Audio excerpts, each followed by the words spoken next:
नमस्कार बच्चों, गुरुओं को नमन करते हुए एक बार फिर पुनः आप लोगों का ऑनलाइन विद्यार्थी यूट्यूब चैनल पर आप लोगों का स्वागत है। मैं अवनीश कुमार हिंदी विषय के साथ आपके लिए उपस्थित हुआ हूं। और जो पिछली वीडियो थी हमने वहां पर बात की थी कि हिंदी विषय के लिए आपको परेशान होने की कोई आवश्यकता नहीं है।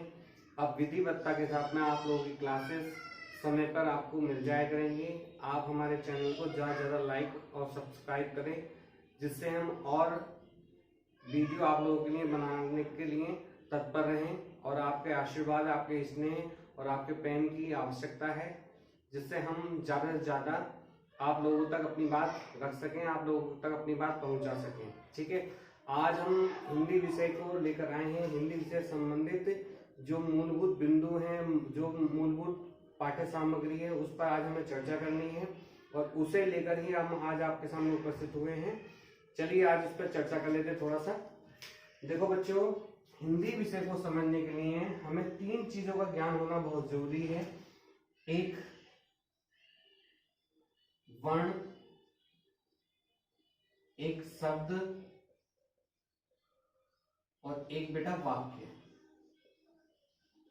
अगर इन तीनों चीजों को आपके अगर स्मृति में चीज है, स्मृति पटल में आपके विराजमान हो गई, तो हिंदी विषय आपसे अछूता नहीं रह जाएगा। आप हिंदी विषय में बहुत अच्छी परफॉर्मेंस कर सकते हैं। चलिए बात करते हैं। देखिए बच्चों, आपसे क्वेश्चन ही पुट अप हो जाएगा कि लिखित भाषा की सबसे छोटी इकाई क्या है। ठीक है, लिखित भाषा में क्वेश्चन फिर से पुनः बोल रहा हूँ कि लिखित भाषा की सबसे छोटी इकाई क्या है। तो बेटा लिखित भाषा की सबसे छोटी इकाई क्या होती है? वर्ण होती है। आ क्या है? हमारा एक वर्ण है। आ क्या है? हमारा एक वर्ण है। एक से अधिक वर्ण के मेल से बनता है शब्द।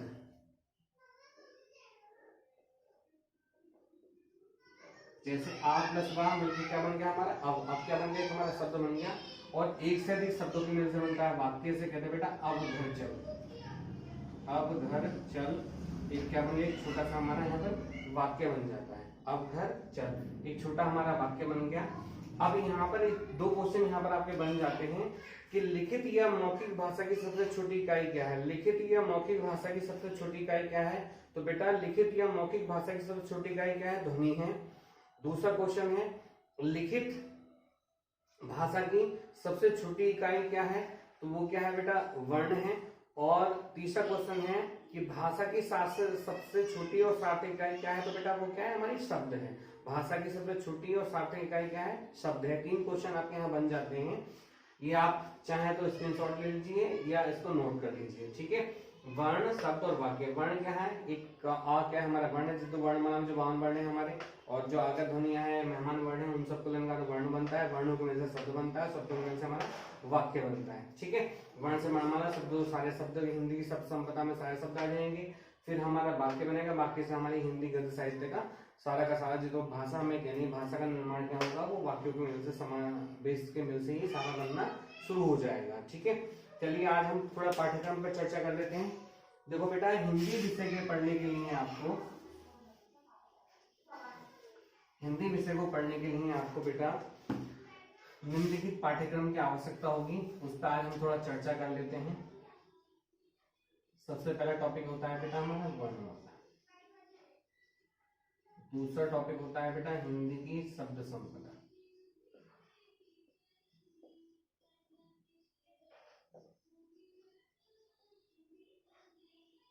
ठीक है, तीसरा टॉपिक हम पढ़ेंगे संधि।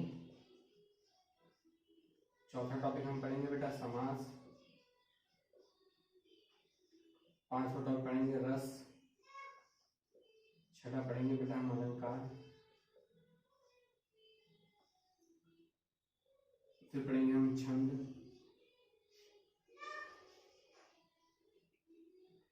फिर पढ़ेंगे बेटा हम विलोम शब्द।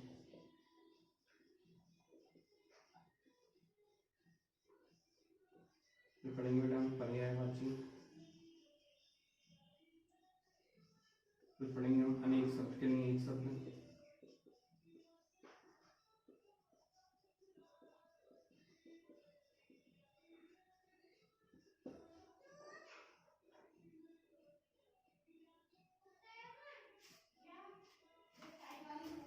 फिर हम पढ़ेंगे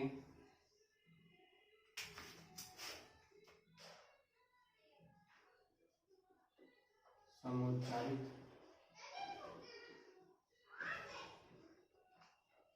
विधानार्थक शब्द,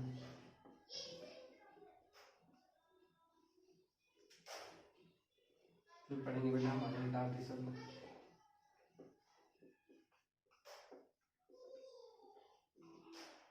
इसका टॉपिक पढ़ेंगे बेटा हम संज्ञा से अव्यय तक,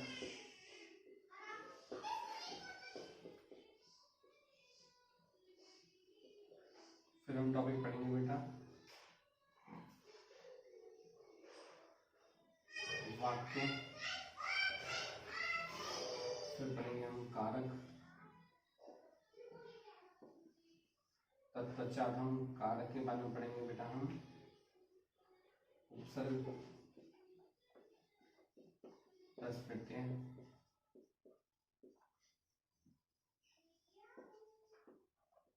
मुहावरे प्लस लोकोक्ति,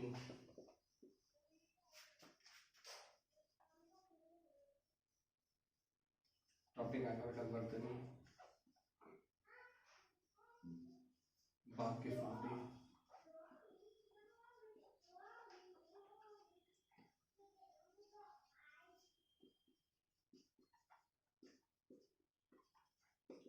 हिंदी गद्य साहित्य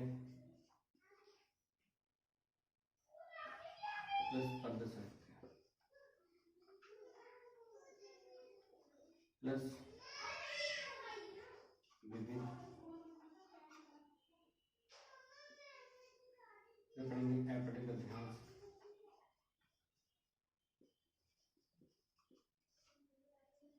फिर पढ़ेंगे वाक्य व्यवस्थित क्रम,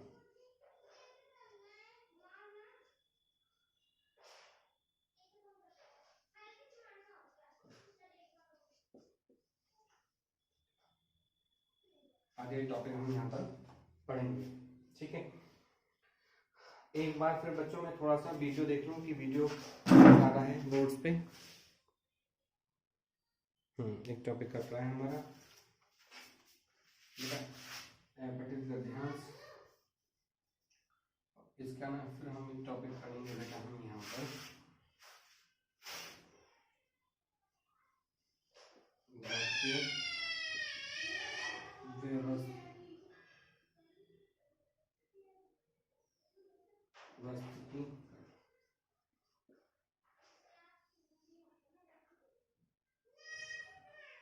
व्यवस्थित। ठीक है, अब हम चर्चा कर लेते हैं थोड़ा सा। देखो बेटा ये जो टॉपिक है हमारे, इतने टॉपिक रहते हैं, वैसे तो 31 टॉपिक आते हैं हमारे सिलेबस में, इसमें कुछ टॉपिक जुड़े हुए हैं जिन पर अभी हम चर्चा करेंगे। देखो वर्णमाला जो टॉपिक है हमारा पहला टॉपिक होता है, और व्याकरण की रीढ़ की हड्डी जैसे संधि है, ठीक उसी प्रकार से भाषा को समझने के लिए, हिंदी व्याकरण को समझने के लिए हमें अपने हिंदी विषय को एक अर्थपूर्ण और जिस उद्देश्य के लिए पढ़ेंगे उसको अच्छे से सुदृढ़ करने के लिए हमें जो है वर्णमाला टॉपिक का ज्ञान होना नितांत आवश्यक है। जो हमें जैसे कहते हैं कि छत पर जाने के लिए हमें जीने की आवश्यकता पड़ती है, ठीक उसी प्रकार से हिंदी व्याकरण को हमें अच्छे से समझने के लिए, मन मस्तिष्क पर, अपने मन स्मृति पटल पर विराजमान करने के लिए हमें जो है वर्णमाला का ज्ञान नितांत आवश्यक है। क्योंकि यहाँ से ही हमें हर परीक्षा में, छोटी छोटी परीक्षा, बड़ी से बड़ी परीक्षा, सब में जो है क्वेश्चन पुट अप होते हैं कि हिंदी वर्णमाला वर्णों की संख्या कितनी है, स्वर क्या होते हैं, व्यंजन क्या होते हैं, और अयोगवाह क्या होते हैं, अल्पप्राण क्या होते हैं, घोष क्या होते हैं, शब्दघोष क्या होते हैं, अंतस व्यंजन क्या है, अर्धस्वर क्या है, लुंठित ध्वनि क्या है, पार्श्विक ध्वनि क्या है, इनका उच्चारण कंठ से कौन से बोले जाते हैं, तालु से कौन से बोले जाते हैं, मूर्धा से कौन से बोले जाते हैं, आदि आदि क्वेश्चन यहाँ पर पुट अप आपसे होते हैं। ठीक है, तो यहाँ पर इस टॉपिक को हम पढ़ेंगे। कल से हम निर्भरता के साथ में यही वीडियो रखेंगे। दूसरा क्या है हमारा हिंदी की शब्द संपदा, ये टॉपिक बेटा यहाँ पर बढ़ गया है, क्योंकि उत्पत्ति के अलावा शब्द 4 प्रकार होते हैं, लेकिन 5 प्रकार हमें पढ़ने हैं यहाँ पर।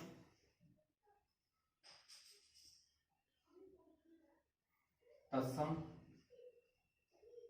तद्भव, देशज, विदेशी और संकर। ठीक है, फिर हम ऋण और यौगिक, ऋण यौगिक और युग्म शब्द भी पढ़ेंगे, इसी के अंतर्गत टॉपिक है हमारा ऋण यौगिक पुनः लिख देता हूँ ऋण यौगिक और युग्म। ठीक है, ये शब्द भी हमें पढ़ने ऋण यौगिक और युग्म शब्द। ठीक है, उसका ना फिर हमारा टॉपिक आ गया बेटा संधि। तत्सम शब्द क्या होते हैं टर्मिनोलॉजी पर थोड़ी चर्चा कर लेते हैं। तत्सम शब्द वे शब्द होते हैं बेटा जो संस्कृत भाषा के जिनमें कोई ध्वनि परिवर्तन नहीं हुआ है और वो जिस संस्कृत से जो के त्यों हमने हिंदी भाषा में ग्रहण कर लिए तत्सम शब्द कहलाते हैं। जैसे अंधकार, अंधकार शब्द क्या है हमारा तत्सम शब्द है, यानी कि संस्कृत का शब्द है और इसका तद्भव क्या हो रहा है अंधेरा। ठीक है, जैसे कंठफल, ठीक है, तो ये तत्सम वर्ड से इसका तद्भव क्या हो जाएगा हमारा कटहल। ठीक है, जिसे हम कहते हैं अक्षोट। ठीक है, अक्षोट, तो अक्षोट शब्द क्या है हमारा तत्सम है, अखरोट क्या हो जाएगा इसका तद्भव हो जाएगा। हम क्या है गर्धव, गर्धव क्या है हमारा तत्सम वर्ड से, गधा क्या हो जाएगा इसका तद्भव हो जाएगा। अगला क्या है देश शब्द। देश शब्द ऐसे शब्द होते हैं बेटा जिन शब्दों का कोई व्याकरणिक नियमाधार नहीं होता, अर्थात ऐसे शब्द जो लोगों ने अपनी भाषा की सहूलियत के लिए हिंदी में प्रयोग करते हैं हम, या हम कह सकते हैं कि क्षेत्र विशेष में लोगों के द्वारा बोले जाने वाले शब्द क्या कहलाते हैं हमारे देशज शब्द कहलाते हैं। जैसे अचानक, बक बक, बौड़म, ठीक है, अटपटा, अंट संट, इस टाइप के देश शब्द, लोटा, थोथा, इस टाइप के शब्द क्या कहलाएंगे हमारे देश शब्द। अगला है विदेश शब्द। विदेश शब्द बेटा ऐसे शब्द होते हैं जो दूसरी भाषाओं से आए हुए शब्द क्या कहलाते हैं हमारे विदेशी शब्द कहलाते हैं। ठीक है, जैसे सुबह सुबह हम अखबार पढ़ते हैं, ठीक है, तो अखबार शब्द हमारा नहीं है, हमारा तो समाचार पत्र है। अखबार शब्द क्या है हमारा अरबी भाषा का शब्द है। ठीक है, ऐसे ही बहुत सारे शब्द हमारे विदेशी शब्द बन जाएंगे। अगला संकर शब्द। संकर शब्द ऐसे शब्द होते हैं बेटा जो दो भाषाओं के मेल से बने शब्द क्या कहलाते हैं संकर शब्द कहलाते हैं। जैसे रेलगाड़ी, तो रेलगाड़ी शब्द, रेल और गाड़ी दो शब्दों से मेल से बना हुआ है, तो रेल शब्द हमारा अंग्रेजी भाषा का, गाड़ी शब्द हमारा हिंदी भाषा का, तो शब्द क्या बन जाएगा हमारा संकर शब्द बन जाएगा। ठीक है, अगला ऋण यौगिक युग्म, इन पे हम चर्चा करेंगे बाद में। दूसरा टॉपिक है संधि। संधि बेटा व्याकरण की रीढ़ की हड्डी कहा जाता है। ये टॉपिक बहुत ही महत्वपूर्ण टॉपिक है और ये टॉपिक मैं आपको इतने अच्छे से कराऊंगा कि आप देखेंगे कि हाँ इससे पहले आपने कभी शायद इतना इजी वे में नहीं पढ़ा होगा। ठीक है, फिर समास आएगा, समास हम अच्छे से पढ़ेंगे, रस आएगा, अलंकार आएगा, छंद आएगा, विलोम आएगा, पर्यायवाची आएगा, अनेक शब्द अनेक शब्द आएंगे। ये सारा का सारा मैं आपको यही विधिवत क्लास में पढ़ाऊंगा। दूसरा है समुच्चय भिन्नार्थक शब्द। ठीक है, एक स्क्रीनशॉट ले लीजिए आप लोग और उसके बाद में फिर मैं थोड़ा सा यहाँ पे मिटाऊंगा। मिटाने के बाद में थोड़ा सा मैं यहाँ पे थोड़ा अपनी बात को यहाँ पे समझाऊंगा आप लोगों को, क्योंकि विलोम, पर्यायवाची, अनेक शब्द के लिए एक शब्द तो आपने पढ़े होंगे। थोड़ा अनेक शब्द के लिए बात कर लेते हैं हम कि अनेक शब्द क्या होते हैं। अनेक शब्द बेटा ऐसे शब्दों को कहा जाता है जो अनेक शब्द के लिए एक शब्द उन शब्दों को कहा जाता है जहां पर व्यक्ति को सार्थक अभिव्यक्ति देनी होती है, तब वहां पर हम अनेक शब्द के लिए एक शब्द का हम प्रयोग करते हैं। जैसे हम कहें हाथी के बच्चे को क्या कहते हैं, हाथी के बच्चे को किस नाम से जाना जाता है, उसे कहते हैं कलप, और शेर के बच्चे को शावक, बकरी या भेड़ के बच्चे को मेमना कहते हैं। ठीक है, तो ये वन वर्ड्स हो गया कि हाथी के बच्चे क्या कहते हैं कलप, कलप किसको कहते हैं हाथी के बच्चे को, शेर के बच्चे को क्या कहते हैं शावक। तो वही क्या हो गया वन वर्ड्स हो गया, अनेक शब्द के लिए एक शब्द। दूसरा क्या है हमारा समुच्चय भिन्नार्थक शब्द। समुच्चय भिन्नार्थक शब्द क्या कहते हैं हमारे ऐसे शब्द जिनका उच्चारण सेम हो, ऐसे शब्द जिनका उच्चारण सेम हो लेकिन उसका क्या अर्थ भिन्न हो, अर्थ क्या हो भिन्न हो। जैसे हम बात करते हैं अभी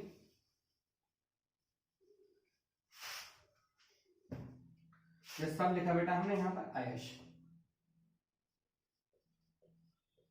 ठीक है, फिर लिखा हमने आयश। तो देखो उच्चारण लमसम दोनों का सेम ही है लेकिन क्या है देखो शा ताला पे शा दन सा। अब यहाँ पर क्या है हमारा इस आयश शब्द का मीन्स क्या है बेटा वर्धनामी,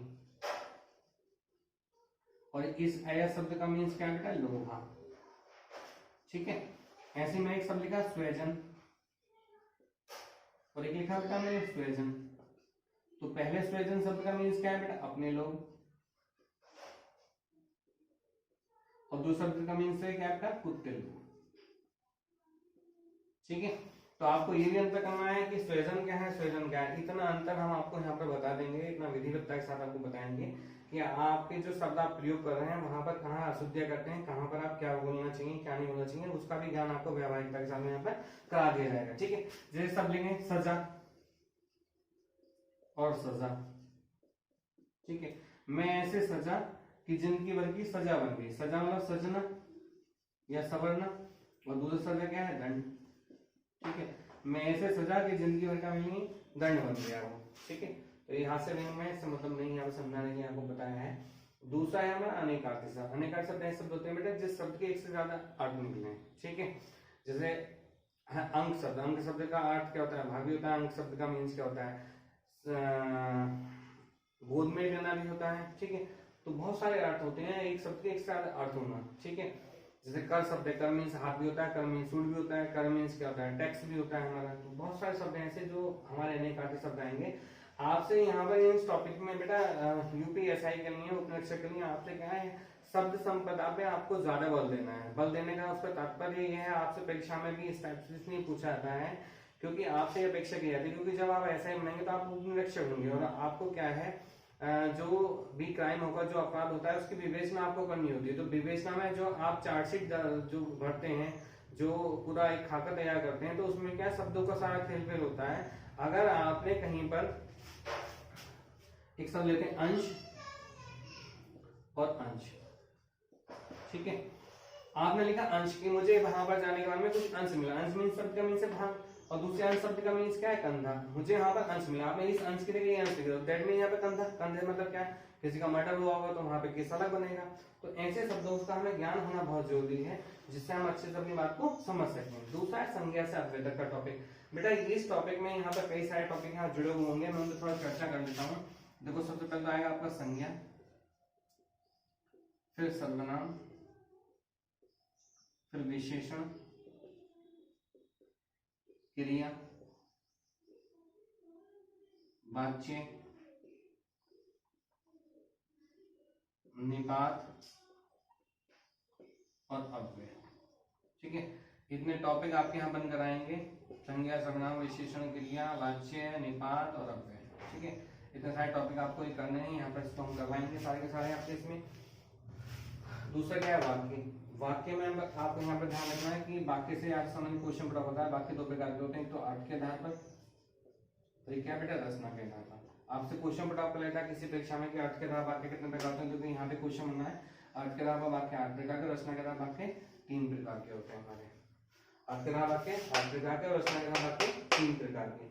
अगला टॉपिक है बेटा हमारा कारक। कारक में क्या होता है कि जैसे वाक्य में प्रयुक्त शब्द आपस में संबंध होंगे, अब कारक चिन्ह वहां पे लुप्त हो जाएगा तो उसका अर्थ थोड़ा स्पष्ट ना होगा। उस स्पष्टता को लाने के लिए क्या है, कारक चिन्ह का प्रयोग करते हैं हम।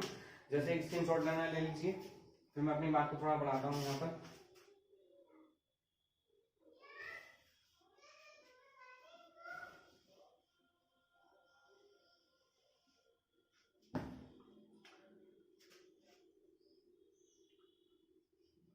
अर्पिता,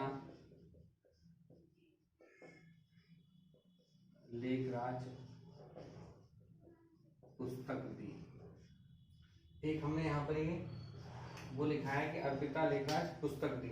तो यहाँ पर क्या है, इस वाक्य का अर्थ निकलना है, नहीं निकलना ना, क्योंकि इसमें कारक चिन्ह की कमी है। अगर हम कारक चिन्ह का प्रयोग करते हैं तो अर्थ बिल्कुल स्पष्ट हो जाएगा। जैसे हम कहें अर्पिता ने लेखराज को पुस्तक दी, ठीक है, कारक हो गया हमारे। कारक चिन्ह जो होते हैं बेटा, इनका एक दूसरा अन्य नाम भी होता है ना, परसर्ग भी कहा जाता है। क्या कहा जाता है, परसर्ग भी कहा जाता है। अगला है उपसर्ग और प्रत्यय। बेटा उपसर्ग भाषा के वे लघुत्तम सार्थक खंड है जो शब्द के प्रारंभ में लगते हैं और नए शब्दों का निर्माण करते हैं, ठीक है। ऐसे प्रत्यय होते हैं बेटा, प्रत्यय भाषा के वे लघुत्तम सार्थक खंड है जो शब्द के अंत में लगकर नए शब्दों का निर्माण करते हैं। और प्रत्यय हमारे यहाँ पर 2 प्रकार के होते हैं, मैं मिटा रहा हूं इसको।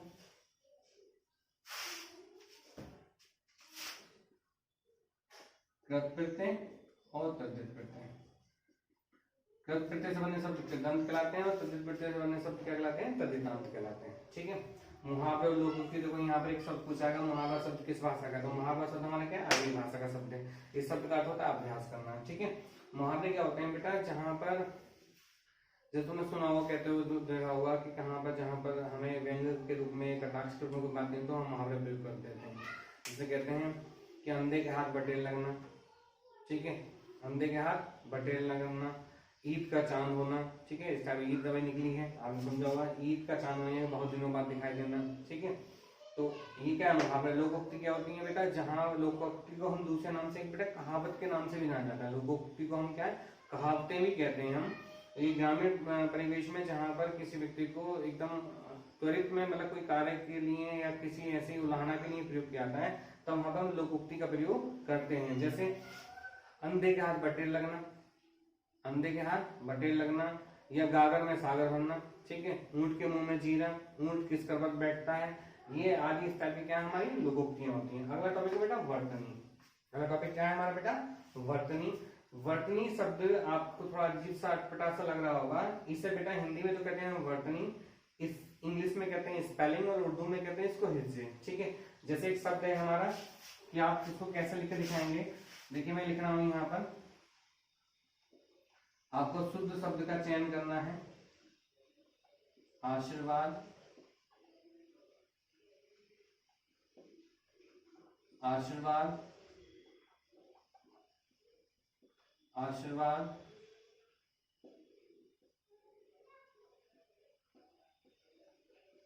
आशीर्वाद। इसमें से आपको शुद्ध शब्द का चयन करके बताना है, मेरे को कमेंट बॉक्स में लिखना है आपके कौन सा वर्ड से शुद्ध है इसमें, ठीक है। ये वर्तनी समझ में आएगा। अगला है बेटा वाक्य शुद्धि। वाक्य शुद्ध में क्या है, यहाँ पर आपसे वाक्य पूछा जाता है कि वाक्य शुद्ध है या अशुद्ध है। जैसे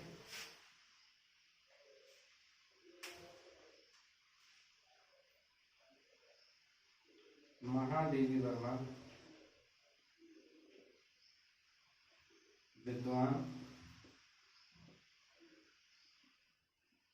कवयित्री थी, ये वाक्य है, शुद्ध करना है आपको, ठीक है। अब ये शुद्ध करना है, जिसको आपको व्याकरणिक ज्ञान होगा तो आप कर लेंगे, नहीं तो नहीं करेंगे। कमेंट बॉक्स में मेरे को बताओ कि वाक्य क्या शुद्ध होगा इसका, ठीक है। अगला है हिंदी गद्य साहित्य और पद्य साहित्य। बेटा हिंदी गद्य साहित्य और पद्य साहित्य को ये सिलेबस में हमारा जोड़ा गया है। यहाँ पर क्या है, हमें अपने साहित्य से रूबरू करवाना होता है। परीक्षा में इसको रखने का आधार यही है कि आपसे उनसे संबंधित जो महत्वपूर्ण बिंदु हैं उन पर चर्चा की जाए, जो महत्वपूर्ण रचना है उन पर चर्चा की जाए, वो आपसे पूछा जाए, ठीक है। क्योंकि हम अपने साहित्य से और अपने जीवन से ही सब कुछ सीखना होता है। तो वहाँ पर क्या है, आपसे आयोग भी अपेक्षा करता है कि आपको अपने समाज की और अपनी जो हमारी संस्कृति है उसका भी ज्ञान हमें हो, ठीक है। तो यहाँ पे गद्य साहित्य में हमसे इसकी विधाएं होती है, नाटक, जीवनी, रेखा चित्र, रिपोर्टा, संस्मरण, भेंट वार्ता, इंटरव्यू, डायरी लेखन, कहीं से आपसे क्वेश्चन पुट अप कर लेगा, ठीक है। जैसे आपसे पूछ लेगा रूस में 25 माह किसकी रचना है, ठीक है, या घुमक का शास्त्र किसने लिखा है, ठीक है। तो यहाँ पर आपसे क्वेश्चन गद्य से संबंधित गद्य साहित्य संबंधित प्रश्न पुट अप किया है किसी विधा से भी।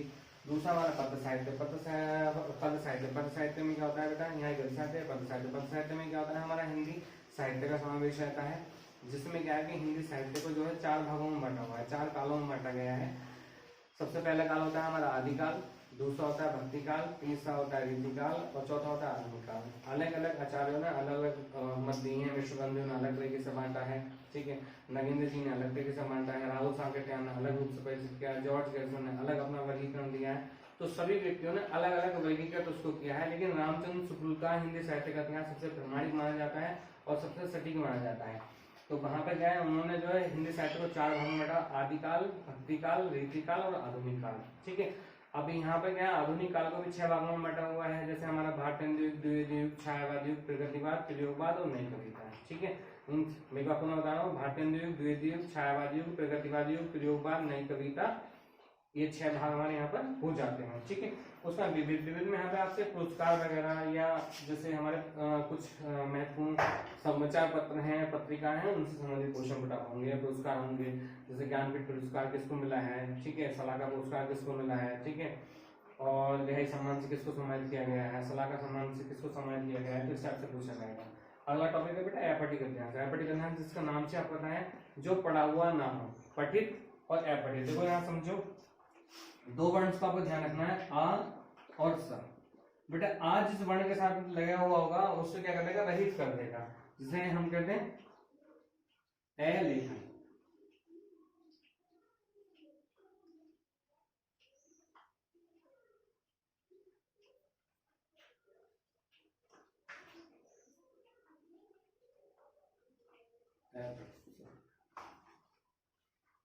और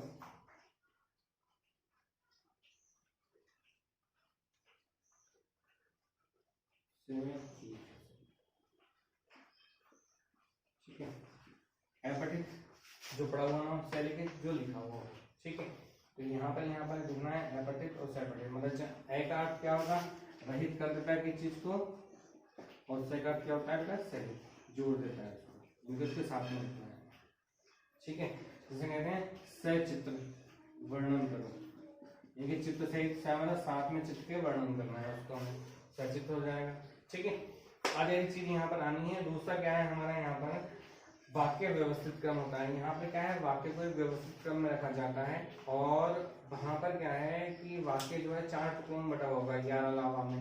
तो वहां पर क्या है 6 खंड उसके बने हुए होते हैं, पहले से स्टार्ट होता है, उनको कोई लेना, उससे जो 4 विकल्प रखे होते हैं उनको हमें क्रम से लगाना होता है, 11 लावा को क्रम से लगाना होता है। तो वो अव्यवस्थित क्रम होता है, उसमें व्यवस्थित क्रम और लास्ट में क्या होता है उसको पूर्ण होने के लिए एक सेंटेंस और दिया होता है, तो उससे पूरा वाक्य पूर्ण बन जाता है, उसे वाक्य व्यवस्थित क्रम बोलते हैं। यूपीएससी में इससे संबंधित प्रश्न पुट अप होते हैं। ठीक है, और मैं यहाँ पर फिर पुनः आप लोगों को बता रहा हूँ कि इतना टॉपिक में हमें समय पढ़ना है सारा का सारा हमें, और इनकी विधिवत क्लास आपकी जो है कल से स्टार्ट हो जाएगी विधिवत, और हो सकता है कि आज शाम को भी क्लास ले ली जाए, लेकिन क्या है कि आज मौसम थोड़ा खराब है जिसकी वजह से आज जो क्लास लेना पॉसिबल नहीं है, प्रकाश की थोड़ी कमी है। ठीक है, दूसरा बच्चों मैं आप लोगों से कहना चाहूँगा कि थोड़ा सा जो है अभी हम अब तक ऑफलाइन ही पढ़ाते थे, ऑनलाइन का हमें इतना ज्ञान नहीं है, तो वहाँ पर क्या है कुछ अभी सेटअप वटअप थोड़ा अजीब सा आपको लग रहा होगा, क्योंकि वैसे ही थोड़ा सा है, नॉर्मल तरीके से है, इतना हाई फाई तरीके से हम इसको वो नहीं कर पाए हैं, क्योंकि उसकी हमारी कुछ थोड़ी अपनी परेशानी भी है, थोड़ी अपनी भी एक विचित्र कंडीशन है, थोड़ा सा हमारे घर का कंस्ट्रक्शन काम चल रहा है, जिसकी वजह से हम इसको जो है अभी अच्छे सेटअप नहीं कर पाए, क्योंकि मेरा अंडर कंस्ट्रक्शन काम है सारा अभी, तो वहाँ पर अभी विधिवत्ता नहीं हो पाएगी, थोड़ा सा आप यहाँ पर मैनेज करें। और देखो बेटा एक बार फिर पुनः आपसे कह रहा हूँ मैं, क्योंकि विद्या तो आप कहीं से भी प्राप्त कर सकते हैं, या तो पेड़ के नीचे बैठ के भी विद्या प्राप्त कर सकते हैं, और अच्छे फर्नीचर में बैठ के भी विद्या प्राप्त कर, तो विद्या प्राप्त आप कहीं से भी कर सकते हैं, लेकिन आपके अंदर वो लगन और विश्वास होना चाहिए जिसके आधार पर आपको विद्या अर्जन करनी है। क्योंकि कहा जाता है कि बेटा सुख चाहने वाले को विद्या कहाँ और विद्या चाहने वाले को सुख कहाँ। तो आप अगर सुख प्राप्त करना चाह रहे हैं तो आपको विद्या प्राप्त नहीं होगी, और अगर आप विद्या प्राप्त करना चाहेंगे तो आपको सुख नहीं मिलेगा, आपको जल्दी उठना ही पड़ेगा, क्योंकि संस्कृत में भी कहा गया है कि काक चेष्टा वक्रो ध्यानम स्वानिंद्र तथेव च अल्पाहारी गृह त्यागी विद्यार्थी 5 लक्षण। ये 5 लक्षण है, जो विद्यार्थी उसका अनुकरण करता है वो चरम पर पहुंच जाता है, जो उसका अनुसरण नहीं कर पाता तो वो शायद वहां तक ना पहुंच पाए जिस गंतव्य में उसको जाना था। लेकिन सही दिशा निर्देश, सही लोगों के संगति का बहुत भाग पड़ता है, और संगति ही व्यक्ति को जो है अप से डाउन कर देती है और डाउन से अप कर देती है। ठीक है, तो इसी के साथ आज हम अपनी वाणी को यहीं विराम देते हैं।